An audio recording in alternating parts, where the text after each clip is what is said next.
ప్రకృతి రమణీయతకు ప్రశాంతతకు నిలయం మన అరకు ప్రాంతం. ఎక్కడ చూసినా ఇక్కడ కాఫీ తోటలు, పచ్చని కొండ కోనలతో అరకు అందంగా ఉంటుంది.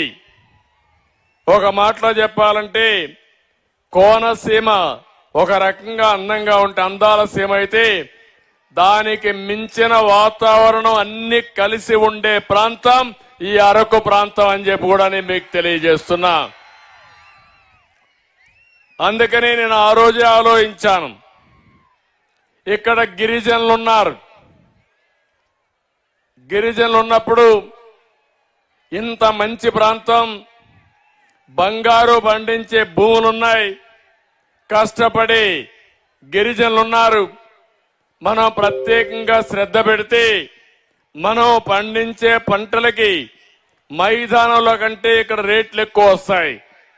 కానీ దుర్మార్గం, ఇక్కడ పండించే పంటలకు గిట్టుబాటు ధర లేకుండా మీరందరూ ఇబ్బంది పడే పరిస్థితికి వస్తున్నారు.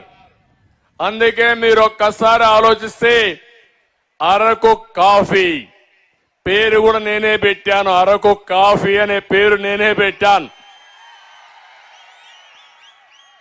అక్కడి నుంచి ఎక్కడికక్కడ నాంది ఫౌండేషన్ కూడా నేనే ప్రారంభించాను. అప్పట్లో అంజిరెడ్డి గారు చూసుకునేవారు. ఆ తర్వాత ఈరోజు ఆనంద మహేంద్ర అండ్ కంపెనీ CEO ఆయన చూస్తున్నాడు. నేను వారికి ఒకటే చెప్పాను, మీకు ఒక సామాజిక బాధ్యత ఉంది. మా అరకు కాఫీని ప్రపంచానికి పరిచయం చేయండి. దానివల్ల మా గిరిజనుల బ్రతుకులకి మెరుగవుతాయని చెప్పి వారిని కోరాను. అందుకనే ఈరోజు మీరు ప్యారిస్కి పోతే ఇండియా నుంచి పెద్దగా ఉండవు గాని బ్రాండ్లు, మన అరకు కాఫీ ప్యారిస్ లో కూడా బ్రహ్మాండంగా ఉందంటే అది తెలుగుదేశం పార్టీ చూపించిన చొరవ. ఎన్నో కాఫీలున్నా అరకు కాఫీకి ప్రత్యేకత ఉంది. టేస్ట్ లో గాని అందులో ఉండే మంచి కాఫీ ఇచ్చే గుణాలు ఇక్కడున్నాయి.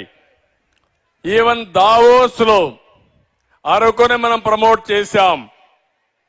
మనం ఇవన్నీ చేసి బ్రహ్మాండంగా ముందుకు తీసుకుపోతే రేపు ఎల్లుండి ముంబైలో కూడా ఒక అరకు కాఫీ పెద్ద సెంటర్ వస్తా ఉంది.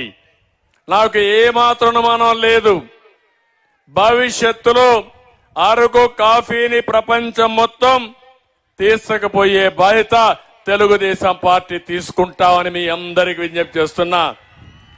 నేను అడుగుతున్నా, మనం అరకు కాఫీని ప్రమోట్ చేస్తే ఈరోజు వైసీపీ గవర్నమెంట్ గంజాయిని ప్రమోట్ చేస్తా ఉంది.